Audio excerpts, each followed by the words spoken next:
Salut à tous et bienvenue sur ma chaîne pour ce premier 3 points de suspension. Oui, le titre est merdique mais osef, sur le film Joker. Tout d'abord, explication rapide du concept. Je prends un film, je le résume, avec humour, cela va de soi, puis j'essaye de dégager 3 thèmes d'analyse que j'expose du plus général et évident au plus subtil. Puis, je donne une note sur 10 sur chaque thème, en argumentant sur le fond, c'est-à-dire le thème en lui-même et sa présence tout le long du film, et la forme, tout ce qui va être technique de réalisation et procédé cinématographique, et comment cela sert justement le thème. Et plus la note est haute, mieux le film aura réussi à faire passer le message. Bon, sans plus tarder, on passe au résumé du film. Joker est un thriller psychologique sorti en 2019, réalisé par Todd Phillips, avec Joaquin Phoenix, Robert De Niro, Zazie Beetz et Frances Conroy. Le film s'ouvre sur un plan symbolique d'Arthur qui se force à sourire alors qu'une larme coule sur sa joue. On apprend que le bonhomme est clown de profession et qu'il doit se ridiculiser dans la rue, on ne sait pas pourquoi, et que des sales gosses lui volent sa carte dans le seul but de le bolosser. Parce que ce sont des connards. Ce film commence très bien. S'ensuit une exposition en bonne et due forme où on fait la connaissance des autres personnages et on apprend que Arthur est suivi par un psychologue depuis quelque temps, que sa propre mère ne croit pas en lui et que c'est le fanboy de celui qui s'avère être un salopard. Et que lui c'est une salope. Et attention, première idée de génie, salarié numéro 1 confie un flingue à Arthur qui, sans vouloir être méchant, pourrait ne pas en faire un bon usage. Ensuite intervient la deuxième idée du siècle. Oui, à mon avis, je te vis dans un hôpital d'enfants. Ça ne peut que bien se passer, voyons. Bref, Arthur est viré à cause de sa race, et il rentre par le métro abattu, sauf qu'un incident plutôt sanglant se produit. Pour résumer, Arthur s'est juste fait victimiser par tout le monde, y compris par sa propre mère. Paye ta vie de merde. De plus, spoiler alert, ce n'est pas fini. Bordel, ce que ce pauvre type se prend dans la gueule. J'aimerais pas être à sa place. Évidemment, le meurtre des 3 richoux fait couler de l'encre, et les tensions sociales augmentent. La mairie arrête son traitement psychiatrique car elle coupe les vivres à son établissement. Son one-man show est un bide total, et Murray en plus, l'homme qui l'admirait, se fout de sa gueule. Puis une guéguerre entre sa mère et lui au sujet de sa probable adoption se résume ainsi. J'ai été adopté ? Non. Bah si, j'ai vérifié. Non, c'est un comouti. Puis il assassine sa mère parce qu'il a eu une sale journée, voyons, mine de rien. Et que ça défoule, hein. Puis il veut un peu de réconfort après sa voisine, qui est la seule personne à avoir été un petit peu gentille avec lui.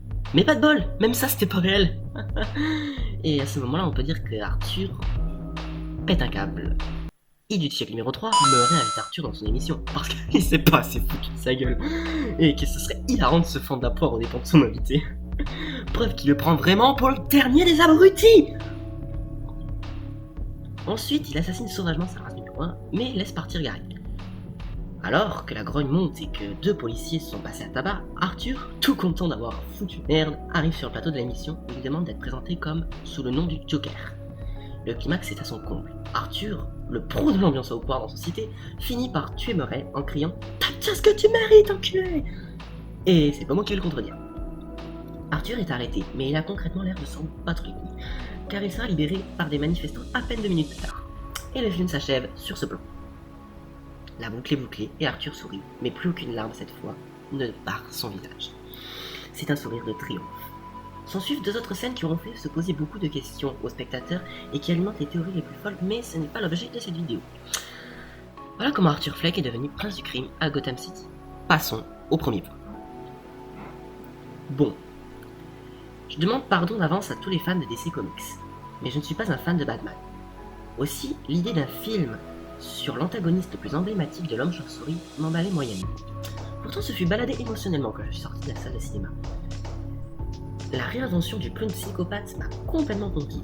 Comme l'a dit le réalisateur, on ne fait pas un film sur le Joker, mais sur quelqu'un qui devient le Joker.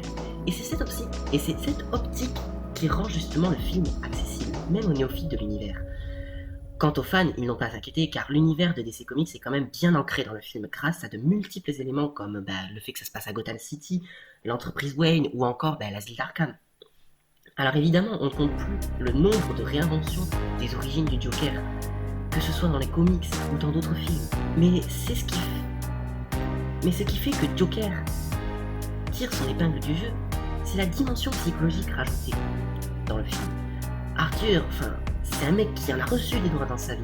et n'importe qui aurait été brisé à force. Donc, je ne dis pas devenir un fou sanguinaire, hein. Il y a peu de chances pour que ça arrive, mais elles existent, et ça reste cohérent pour le personnage. De plus, que le Joker est un lien très étroit avec la famille Wayne, en effet il ne serait nul autre qu'un demi-frère de Bruce, apporte vraiment un piment et un frisson unique. Qu'on aime ou pas, ça dépend des gens, mais en résumé, le Joker est une excellente histoire alternative de scènes emblématiques de l'univers de DC Comics. Mais ce film ne serait rien sans le Joker en question. La performance de Joaquin Phoenix est tout simplement hallucinante. Il dérange, fascine, effraie, on croirait presque avoir le vrai Joker en face. Et les seconds rôles ne sont pas en reste, avec un De Niro parfaitement à l'aise dans le rôle de l'enfoiré de première arrogant et con. Francesca Conroy est très bien dans celui de la mère soucieuse, et Zazie Beetz dans celui de l'amoureuse fantôme. Et même les rôles les plus mineurs convainquent. Quant au découpage et au décor, on a toujours des plans sombres, parfois assez courts et oppressants, qui rappellent parfaitement l'univers dark de DC Comics. C'est donc sans hésiter que j'octroie la solide 7 sur 10. Car pour moi, c'est une réinvention originale et réussie du Joker. Porté à bout de bras par un Joaquin Phoenix fantastique. Une seule chose m'a dérangé. Le jeune Bruce qui est assez mauvais. Excuse-moi, mais j'ai déjà vu des gosses avec un jeu plus expressif. Hein. Regardez Shining ou même ça pour vous en convaincre. Et c'était pas tout, il y a une incohérence plutôt dérangeante dans le film. Arthur a quoi? La trentaine? Le film se déroule en 1981. On va supposer qu'il a 35 ans. Bruce doit en avoir 10. Lorsqu'il devient Batman, il doit à son tour avoir la trentaine. Donc le Joker en aurait 55. Ce qui n'est pas très crédible. Mais ce sont plus des petites gênes que des véritables défauts. Ça ne m'a pas empêché de profiter du film à fond. Et sans tarder, on passe au deuxième tour. Si le Joker est une bonne réinvention d'une mythique antagoniste, c'est également une critique à peine voilée du système et de cette société qui fonctionne parfois à deux vitesses. Si, dans le fond, cela est visible, en effet, il y a les manifestations anti-riches qui éclatent, hein, on peut pas faire plus explicite. Ensuite, il y a la mairie qui ferme un établissement sans trop de raison. Puis Arthur est clown de profession et il habite seul avec sa mère dans un petit appartement. Quant à son amoureuse imaginaire, elle vit aussi seule avec sa fille dans un appartement tout aussi petit. D'un autre côté, il y a le milliardaire Thomas Wayne qui habite dans une vaste propriété qui respire le fric. Tout cela dénonce subtilement l'écart entre riches et pauvres. C'est surtout du point de vue technique que le contraste est marqué. Et tout va passer par l'analyse de cette scène. On est à un tournant du film, car c'est le déclenchement des manifestations qui est riche. Et vous allez voir que ce n'est pas anodin. Et que cette scène possède une symbolique très forte. Est-ce que vous avez remarqué à quel point le contraste entre les deux parties est prononcé? Regardez, Arthur est seul et ils sont trois. Même si Arthur a aussi des collègues, il n'a pas d'amis, contrairement à ces trois traders qui, en plus d'être collègues, ont l'air d'être de bons amis. Arthur est au premier plan et les traders sont derrière. Arthur est en clown, les traders en costume 3 pièces. Arthur est pauvre, eux sont riches. Arthur est maigre comme un clou, eux sont gras. Tout a été pensé pour marquer la différence. Et quand Arthur tire, ne serait-ce pas une sorte de rébellion finalement? En plus d'avoir tout pour eux, les traders le maltraitent et on peut y voir le reflet de la domination des riches sur les pauvres. Et Arthur ose se rebeller. Et c'est ce que j'ai dit au début, ce n'est pas anodin si les manifestations éclatent après cette scène. La rébellion aura gagné comme une traînée de poudre à la population pauvre de la ville. De plus, regardez la lumière. Avant le meurtre, on baigne dans une lumière crue, presque aveuglante, une lumière industrielle. Et après les meurtres, le film s'assombrit d'un coup. Cela appuie vraiment le fait que c'est un tournant et un changement d'univers. Le règne lumineux des riches tourne court, tué par Arthur, l'homme qui plonge ce règne dans les ténèbres. Et ce n'est que cette scène. Dans tout le film, le contraste est marqué, avec des plans sombres et oppressants lorsqu'on est chez les pauvres, pour montrer leurs difficultés. Lors des rares incursions chez les riches, on a un univers vaste, lumineux, qui respire le fric et l'opulence à plein nez, qui illustre la vie qu'ils mènent. Donc oui, le film a bien montré ce contraste et les deux vitesses de ce système qui ne fait qu'accentuer les écarts entre ceux qui tentent de sortir la tête de l'eau et ceux qui leur marchent dessus en ayant une bouée. Ce 9 sur 10 est amplement mérité. Passons au troisième point. Soyons clairs, c'est très difficile de trouver les mots justes pour parler d'un tel sujet. Non pas que ce soit tabou, mais que, comme d'autres sujets, on va dire, délicats, on peut être maladroit dans sa façon d'aborder justement le sujet. Se mettre à la place de malades psychologiques sans tomber dans le cliché ou le préjugé, simplement adopter leur point de vue et essayer de coller au plus près de leurs pensées, juste pénétrer leur monde. C'est brillant. Et le film, il arrive très bien. Point de vue technique, il n'y a pas grand chose à rajouter, juste la performance de Phoenix fait le taf. Et peu d'éléments réfèrent directement au fait que Arthur est atteint d'une maladie psychologique. On peut plus commenter la technique d'approche qui se construit en allusion. Les entrées du journal d'Arthur, par exemple, la carte qu'il donne à la dame dans le train, ou son traitement, ou la dame qui parle de son traitement. Ce ne sont que quelques exemples, mais tout cela a un but plus large. Dans chacune de ces allusions, il y a un réel souci de coller aux pensées d'Arthur.